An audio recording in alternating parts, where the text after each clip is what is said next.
Basumatary Bodoland इंखं television studio आं दिनै आसामनि गिबि सारिनि रादाब बिलाइफोराव सेबखांजानाय गाहाय रादाबफोरखौ फरायनानै खोनासंनो थाखाय आं नुजाथिदों। गिबियावनो लादों सानसेयारि बड'लेण्ड इंखं। गाहाय सानसेयारि बड'लेण्ड इंखंनि गिबि रादाबानो जाबाय बोरसि दैमानि रुगुं खुरखानायनि जुनै ओनसोलनि माखासे सुबुं थानाय जायगाफोरजों लोगोसे गोबांथार आबाद फोथारा खहा जादों। आगोलावबो बे बोरसि दैमाया ओरैबायदि खुरबाय जायनि थाखाय साफा खामार गोबोरधना बे ओनसोला सिनसाबानो थायै बादि जासिगोन। दा जे माबायाव बाजबारि रेन्जआव थांनाय लामा मथनगुरि हाग्रामायाव थांनाय लामा बे लामाया गैलिया, बे सानजाजोंसो दावखोनानै थांनांगौ जाहैबाय। दा एबारबो आरो बे गाज्रि हालोद जादों। बेनिफ्राय पेट्रल डिजेलनि बेसेन खमायदों, बे एसेल' खमायदों। बेनिफ्राय गुवाहाटीयाव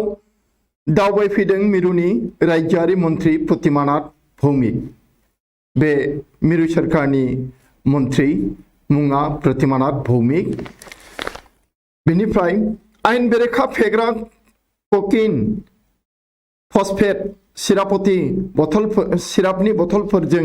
लोगोसे सासे सुबुंखौ हमनो हादों। बे फेन्सिडाल बादि सिरापनि बथल दङ आरो फस्फेट ककेइन। बे सिरापनि बथलफोरा ओरैनो सिरापब्लाबो नाथाय बे निसासो, बेखौ हमनो मोनदों। बेनिफ्राय आसामनि करिमगन्ज जिल्लायाव सानै हाथियार फालांगिरिफोरजों लोगोसे गंब्रै पिस्तल बोखांनो हादों। हाथियार फानग्रा आमेरिका हाथियार फानिनो दा जि अलखदाव गोग्लैदों। भारत सोरखाराबो हाथियार फाननो बा बयनोबो हाथियारनि लाइसेन्स होयोब्ला हादोरा मा जागोन बेखौ बुंस'नो हाया। दा सिखावै बानायग्राफोराथ' दंसैयानो। बेनिफ्राय जाबाय मा, जमदुवार बियाबाव गोरिब न'खरनि आइजोफोरनो जि सुथेग्रा मेसिन रानदों, माने बे सिलाइ मेसिन आरो। बेनिफ्राय दै फुंखा बिफाननि गाहाय मावख'आव बिफानारि मन्थ्रि पीयूष हाजरिकाया हरखाबै दावबायहैदों। बिदिनो हरखाब दावबायनानै बियो सोर थिग मथे खामानि मावदों मावाखै बेखौ नायनानै हमगासिनो दङ। मोजां बे राहा लादों। बेनिफ्राय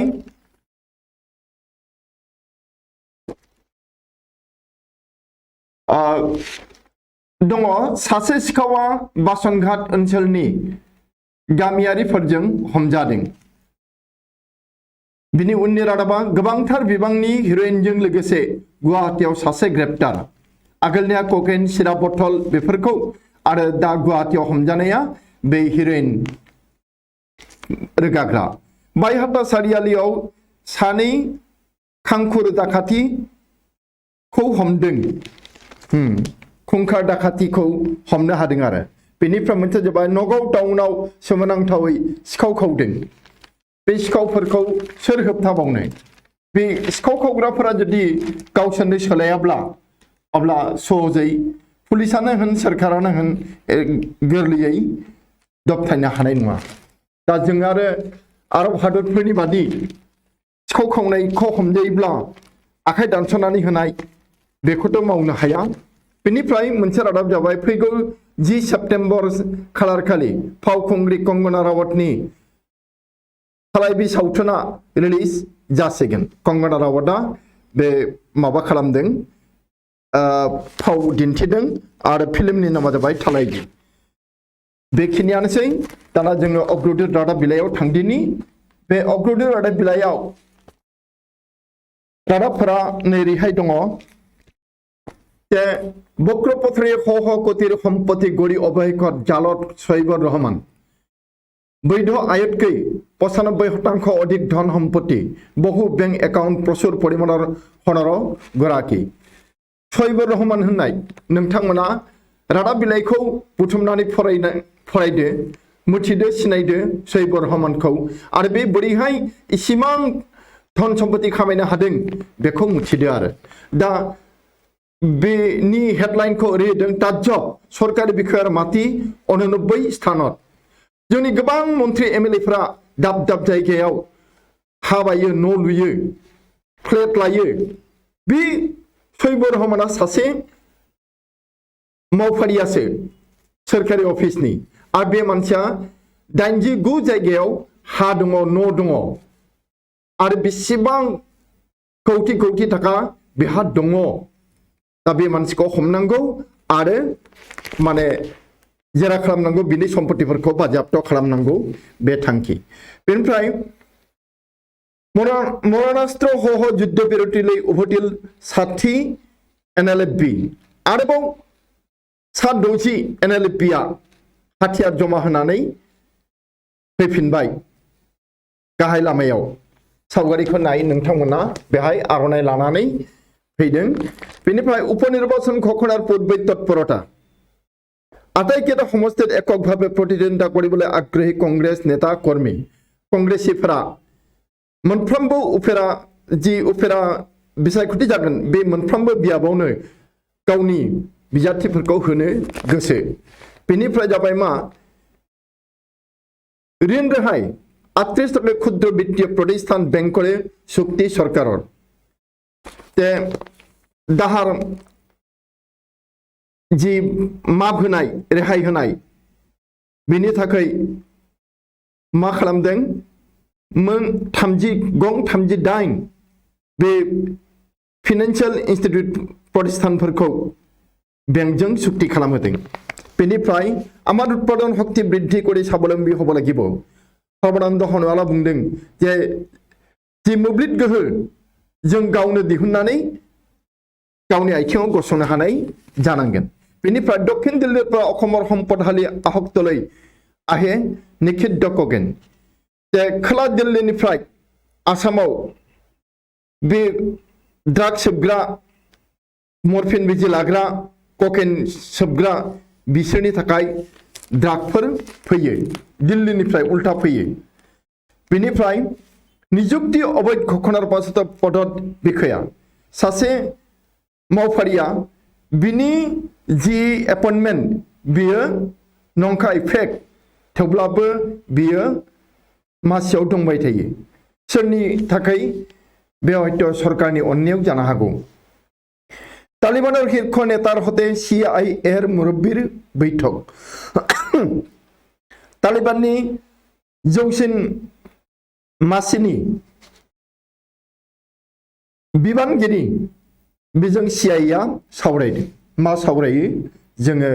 रादाब बिलाइखौ फरायबासो मिथिगोन बेनिफ्राय खरिदियार सोलेरे आलियाक बागिसार भितरले निसिल असिनाक्ट लके सासे सिनानि मोननि मानसिया आलिया होननाय हिनजावसाखौ माबा बन हरनायनि खोथा होनानै हाग्रा सिङाव लानानै थांदोंमोन बे गथ'आ बोथाय माबानो बन खननो थांदोंमोन बेनिफ्राय ठाकरे अपमान केंद्रीय मंत्री नारायण राणे ग्रेप्तार करेले महाराष्ट्र आरक्षी बे नारायण राणे होननाय मिरु सरकारनि सासे मन्त्रिया महाराष्ट्रनि गिबि मन्त्रि ठाकरेखौ उद्धव ठाकरेखौ सोबानो होननानै बुंदों आरो बिनि दायावनो बेखौ दा एरेस्ट खालामनाय जादों बिदिथ' मोना आरो बिदि बुंनो मोना खुगाजोंब्लाबो इउक्रेननि बिमान अपहरन तालिबानर आरो जा इउक्रेननि एर'प्लेनखौ लांखारनाय बे रावबो नङा बे तालिबानफोरसो बेनिफ्राय आफगानिस्तान संकटर परिणति रप्तानि बाणिज्यत बिरुप प्रभाव भारतर फुकान फलर बजारात জ্বলিছে জুই जे किसमिसफोर बादि बादाम गोरान आरो माबा माबि गोरान फिथाइ बेफोरनि बाजारा जोबोद अर जोंदों बे खोथाखौ बुंदों बिनि उनाव रादाबा जाबाय जे तालिबानक बृहत शक्तिधर कूटनीति चीन देशानो होन आमेरिकानो होन सभियेट रुसियानो होन बिसोरो मा तालिबानखौ लानानै डिप्लोमेसिसो गेलेदों कूटनीतिसो गेलेदों गाज्रि राजखान्थि मोजां नङा मानसिनि जिउ रैखा खालामनायनि थाखाय नङा बे गावसोरनि लाबनि थाखायसो बे खामानिफोरखौ मावनो आवगायदों बेनिफ्राय आमेरिका अंगुष्ठ प्रदर्शन तालिबानाव बित्तीय साहाय्य दिबस सिने नायदो चीन देशा तालिबानफोरनो रां रुफा हरनानै मदद खालामगोन आमेरिकानि आरो इउएनअनि जे हेंथा बेखौबो गनायाखै बेनिफ्राय इमरानुर दलर नेताय कले काश्मीर जय करे पाकिस्तानाव দিব तालिबाने ते इमराननि दलनि सासे दैदेनगिरिया बुंदों जे काश्मीरखौ जै खालामनानै तालिबानफोरा पाकिस्ताननो समजायगोन बिनि उननि रादाबा जाबाय तालिबानक তেওঁলোকৰ কথাৰে নহয় कामेरे जखा हबो ब्रिटिश प्रधानमंत्री जॉनसन ब्रिटिशनि गाहाय मन्त्रि जॉनसना बुंदों जे तालिबानफोरखौ खोथाजों नङा बिसोरनि खामानिजोंसो सुनाय जागोन बेनिफ्राय मोनसे रादाबा जाबाय आफगानिस्तान प्रहंगत मोदी पुतिनर टेलिफन वार्तालाप दा आफगानिस्ताननि खौरांखौ लानानै नरेंद्र मोदीया सभियेट रासियानि हादोरगिरि पुतिनजों टेलिफनाव रायलायदों बेनि उनाव जाबाय 40 लाख टका अस्त्रसह प्रेमिकाक लै पलायन दुर्दक्ष माओवादी नेता मा होनबावनो सासे माओवादी नेता 40 लाख रां लानानै गावनि गोसोथोनाय हिनजावखौ लाना खारखुमाबाय आरो बहा थांखो आइडियोलॉजी बेनिफ्राय आरबीआई नियम 50,000 अधिक मूल्यर सेकट लाखिब हबिखेक तथ्य 50,000निख्रुइ बांसिन थाखानि सेगाव माबा माबि खारि खोन्थानांगोन खोन्था रोंला मा खारि खोन्थानांगोन काश्मीराव आरक्षीर संघर्षत निहत 3 सन्त्रासबादी काश्मीराव थिउरियाफोरा पुलिसजों गावलायनायाव 3 थिउरिया थैनाङो कोविडर बुस्टार प्रतिषेधक नलबले आह्वान विश्व स्वास्थ्य संस्थार किन्तु किय जे हुआ ओरैबायदि बुंदों कोविडनि जि बुस्टार भेक्सिन बेखौ लानो नाङा बुस्टारनि भेक्सिनखौ लानो नाङा बा मा जाहोन बेखौ जों रादाब बिलाइखौ फरायबासो मिथिगोन दा कोभेक्सिन कोविशिल्ड बेफोरनि नकल ओंखारसो गारदों बाजाराव जेरै मेरै दा लाजालिया बेखायनो जों सांग्रां जानांगौ बेनिफ्राय दिल्ली एकेराहा तृतीय दिनर कोविडर मृत्यु शून्य जोबोद मोजां रादाब दिल्लीयाव सानथाम जाबाय कोविडआव रावबो थैयाखै बेनिफ्राय বিমান কঠোর সলমানক নিরাপত্তাজনিত কারণত বাধা দিয়া জোয়ান বিপদত তে সাसे सानथ्रिया माबाखौ सलमान खानखौ उरां गाथोनाव एसे हेंथा होनाय बादि जादोंमोन नाथाय बियो हेंथाया गाज्रिनि थाखाय नङा बेखौ बिनि रैखाथिनि खोथाखौ साननानैसो दा बेहायनो दाय नांबाय बै आर्मिया बै जवाना दा मा जायो बिहा बेनिफ्राय बालुचिस्तान बिद्रहिर बमात उरिल पाक हेनार गारि बेलुचिस्तान पाकिस्तान सिंनि मोनसे हादोरसा बेहाय थिउरियाफोरा पाकिस्ताननि बेरेखायै नांगासिनो दङ उदांस्रि मोननो थाखाय आरो मैया बमा होनायाव पाकिस्ताननि गारिया उरायदों बेनिफ्राय पंजाबत पुनर मुख्यमंत्री कैप्टेन अमरिंदरर बिरोधिता अमरिंदर सिंह जी पंजाबनि दानि गिबि मंत्री बेखौ फिर गिबि मंत्री जानायाव हेंथा 3 मंत्री 20 विधायकर बैठक 3 मंत्री आरो 20 एमएलएफोरा जनानै बे थांखिखौ लादों बेनिफ्राय बार्मिंहामत आखा भस्लेर रेस्टुरेंट चिकेन टिक्कार हवात लले हलिउड तारका टम क्रुजे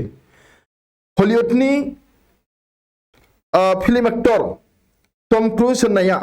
बार्मिंहामाव थानाय आशा भस्लेनि रेस्टुरेंटाव दाउ बेदर जानानै स्वाद नायदों माबायदि भारतारि रेस्टुरेंटाव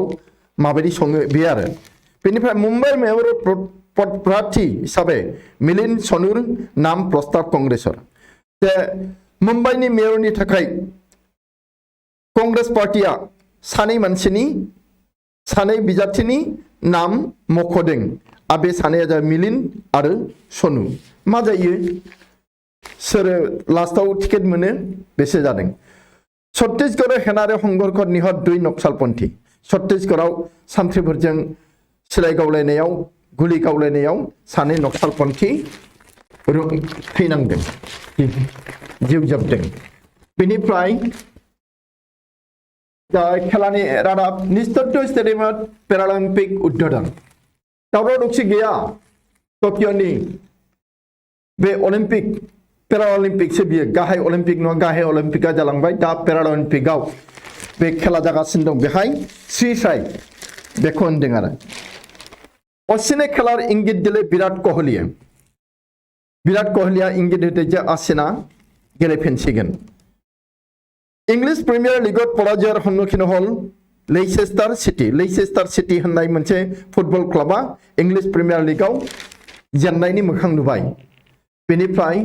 रुटर अपरते भरखा इंग्लैंडनि आसाया भरखाया मा रुट होननाय बे बेट्समेननि सायावनो बेखिनियानो खेलानि रादाब बेनिफ्राय मोनसे रादाब दंबावो बेहाय अग्रदीपनिफ्राय यात्री प्राण रक्षार बाबे पाक विमानर रुद्धसाक उड़न माने बे एर'प्लेन गंसेयाव पाकिस्ताननि एर'प्लेन गंसेयाव माबा मोनसे गाज्रि जाथाय जादों जे मानसिफोरा थैगौमोन बेनि थाखाय बिसोरनि एर'प्लेन गाखोग्राफोरनि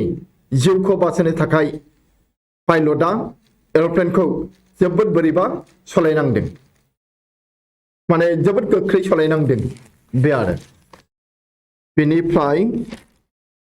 जोङो गुबुन रादाब बिलाइयाव थांसै बे रादाब बिलाइया जाबाय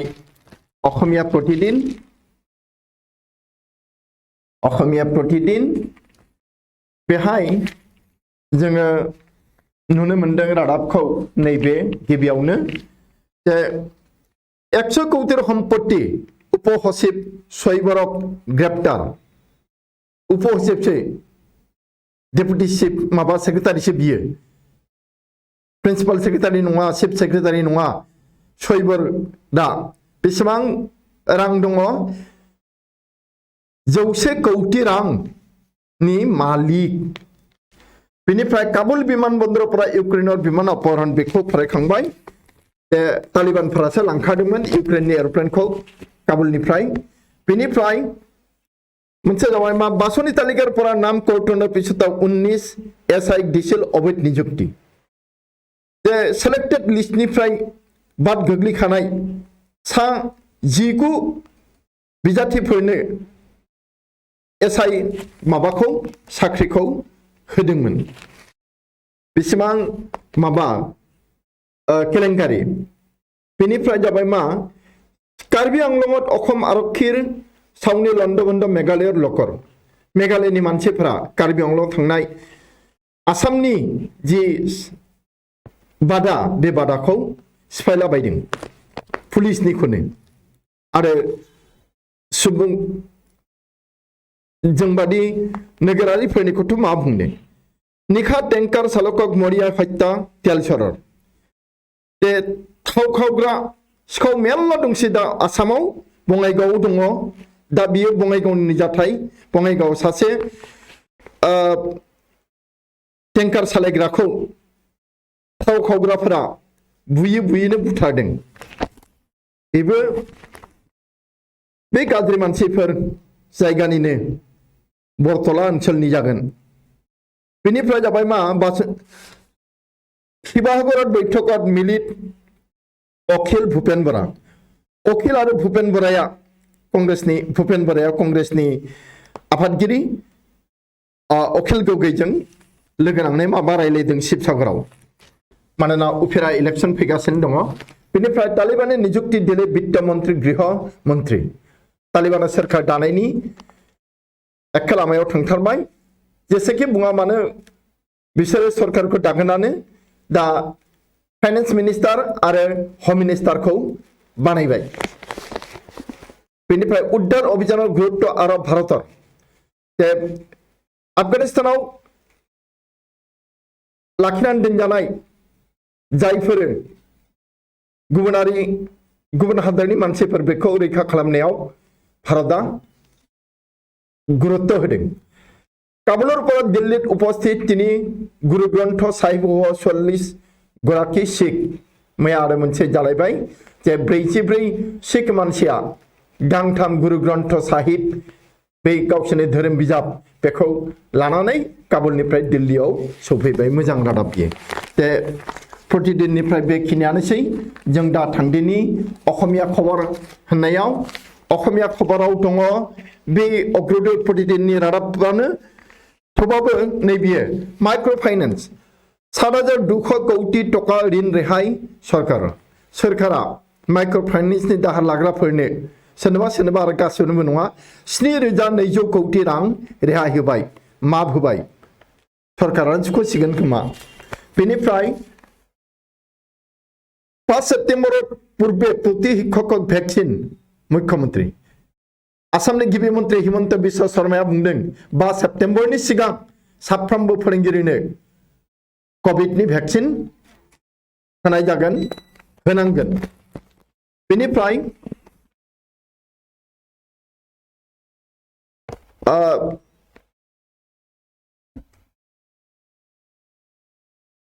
माबा नैबे युवकर मुखत एसिड मद केरासिन धालि लगाय दिले जुई बबेनि जाथाय बियो जों बेथ' आसामनिनो जाथाय गुरुतर भावे आहत आमजाद आलिक जेएमसिएइचत भर्ती सासे सेंग्रा आमजाद होननाय बिनि मोखाङाव एसिड लुदों जौ लुदों आरो केरासिन लुनानै सावदों बेनिफ्राय जाबाय मा बार्मी सुपारी सिन्डिकेट बङाइगाव जब्द 256 बस्ता बे म्यानमारनिफ्राय फैनाय गय सुपारी बेखौ हमदों बङाइगावआव बेसेबां बस्ता 256 बस्ता बेनिफ्राय लुइटेरि बिश्वर बजारলৈ रप्तानि हब अखমৰ सामग्री ब्रह्मपुत्र दैमाजों बुहुम बिखानि गुबुन हादोरनि बाजारफोराव आसामनि मालफोरा सौहैगोन जाहाजजों थांनानै आरो बे इनिफ्राय जाबाय 77 बिगा भूमिर नथिन हेरावाखै लय सानसेल' 78 बिगा हानि नथिपत्र गोमानायखौ लानानै जोबोद माबा जादों सानसेल' जादों दावराव दावसिजों आरो बियो जाबाय कलाइगाव कनिष्ठ महाविद्यालय कलाइगावनि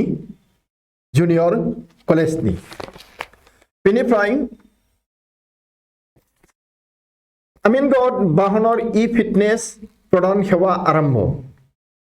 इ फिटनेस होगोननो बासफोरनो गारिफोरनो आरो बेखौ आमिनगढ़आव जुरिबाय बेखिनियानोसै बेनिफ्राय दा थांदिनि जोङो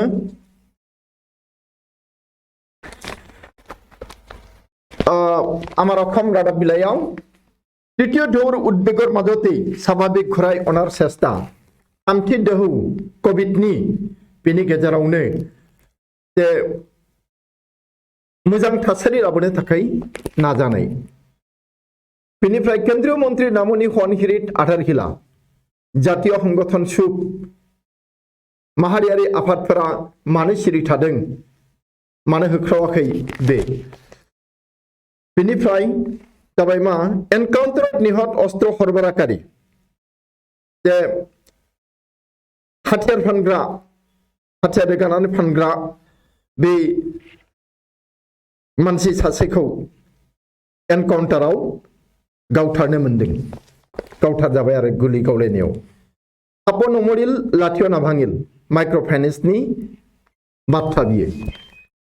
जिबआवबो थैयाखिसै लुथियाबो बायाखिसै गतिके खामानि हासिल युद्ध एरि आलोचनार इंगित तालिबान सरकारक मासुद युद्ध एरि आलोचनार इंगित तालिबान सरकारक मासुद आहमद मासुद होननाया तालिबानजों दावहा नांलिया सावरायनायनि इंगित होदों दा बिबो मन्त्री जानायनि आसा खोमा विदेश मन्त्री सरंस प्रधानक नियुक्ति बेनिफ्राय जाबाय मा ये दोस्ती हम नहीं तरेंगे सर्बानंद आदरणीय प्रशांत फुकनर गान प्रशांत फुकना मेथाइ रोजाबदों ये दोस्ती हम नहीं तरेंगे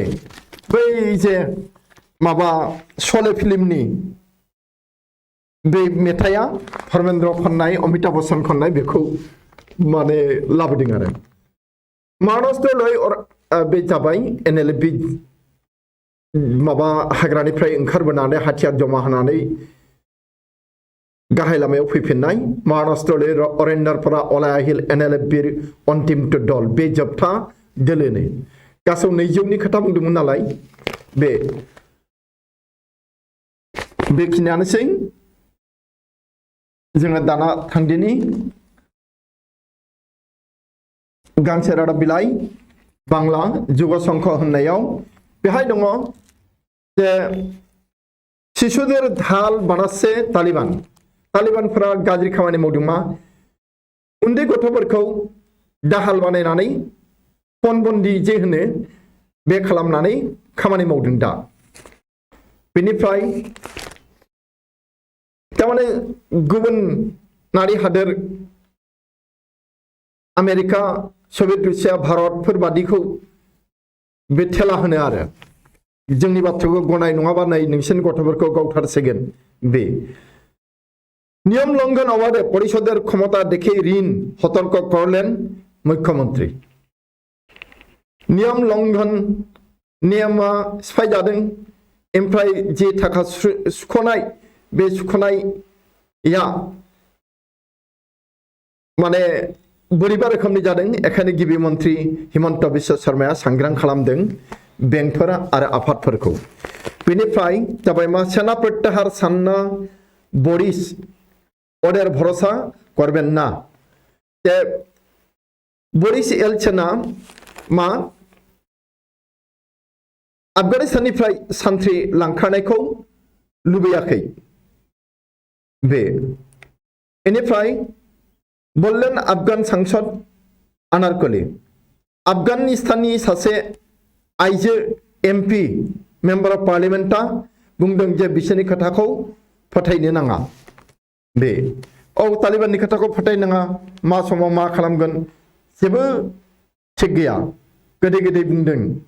हिनजावफोरखौ जेबो खालामा होनदों दा हिनजावफोरखौनो अयथासार खालामगासिनो दङ बेनिफ्राय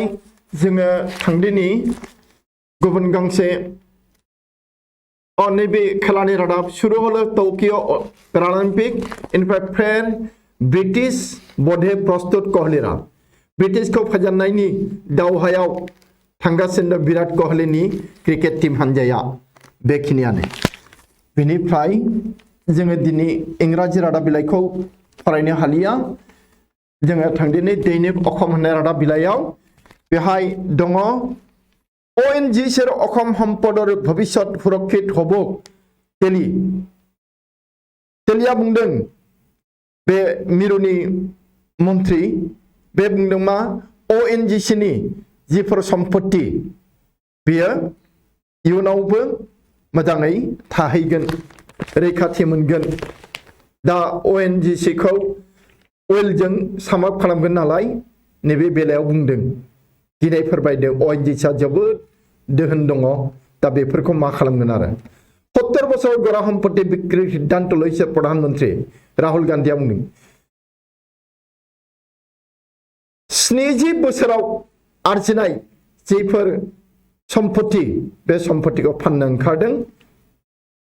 नरेन्द्र मोदी आरो बीजेपी सोरखारा माबा माबि फाननानै 2 लाख कोटी थाखा खामायनो नागिरदों मा जागोन हादोरखौ बबेथिं लांगोन बुंस'नो हाला बेनिफ्राय धुबुरीर अतिरिक्त उपायुक्त ग्रेप्तार धुबुरीनि अतिरिक्त माने उफेरा जि DC माने जायखौ ADC होनो बेखौ हमदों बेनिफ्राय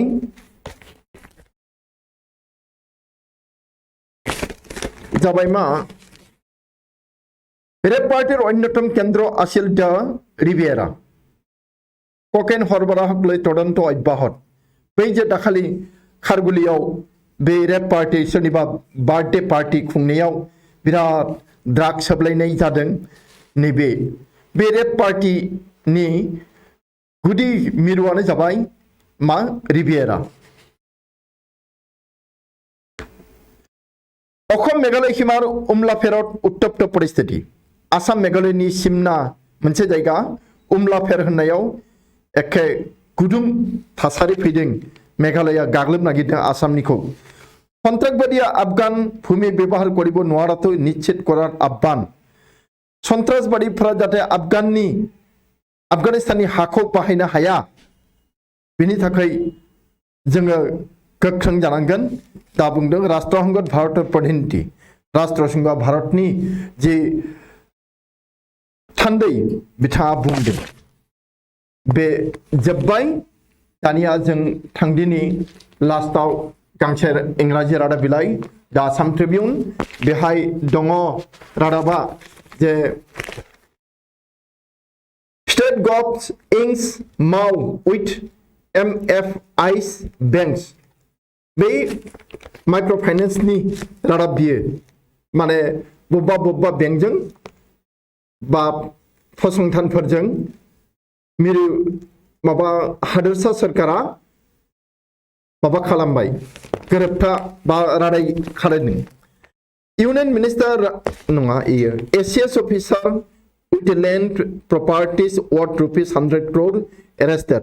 बे एसिएस अफिसार मोन बियो बे सैब रहमाना दा इहा 100 कौटिनिबो बांसिन थाखा दङ आरो सम्पतिफोर दङ 100 कौटिनिबो बारा थाखानि सम्पति दङ आरो बिनिफ्राय जाबाय BJP more interested in blessings of big corporate houses अखम जातीय परिषदा बे खोथाखौ बुंदों बीजेपी पार्टिया सोरखौ बोर सारस्रिनो नागिरदों सोरनि इन्टारेस्टखौ सोरनि खाबुखौ गनायनो नागिरदों बे बिग कर्परेटफोर गिदिर मालिकानाफोर बे माबा अनिल मुकेश आम्बानी बेनिफ्राय आदानि बेफोरबादिनिखौ रतन टाटामोनिखौसो जोबथारनायाव फैबाय India I lead and some runs from Kohli बे क्रिकेट दोलोनि खोथा विराट कोहलिया दैदेनदों इंलेन्डआव दङ दा need to keep a go in pocket while batting in England Virat कोहलिया बुंदों जेब्ला बैटिं खालामगोन अब्ला जोंनि जेबायाव किन्तु इगो मोनसे थानांगौ इगो गैयाबा जानाय नङा माने सुपारनि कमप्लेक्सआव गोग्लैनो नागिरो आरो बे खोथाया नंखाय नङा सैथो जे बेखिनिखौनो जोङो दिनैनि रादाब बिलाइनिफ्राय फरायबाय दा जोबथारनायाव आं नोंथांमोननो गासैनोबो आंनि गोरबो सिंनिफ्राय जे मोजां मोननाय साबायखर आरो खुलुमनाय जासिनानै एसेखिनियावनो फोजोबबाय गोजोन्थों।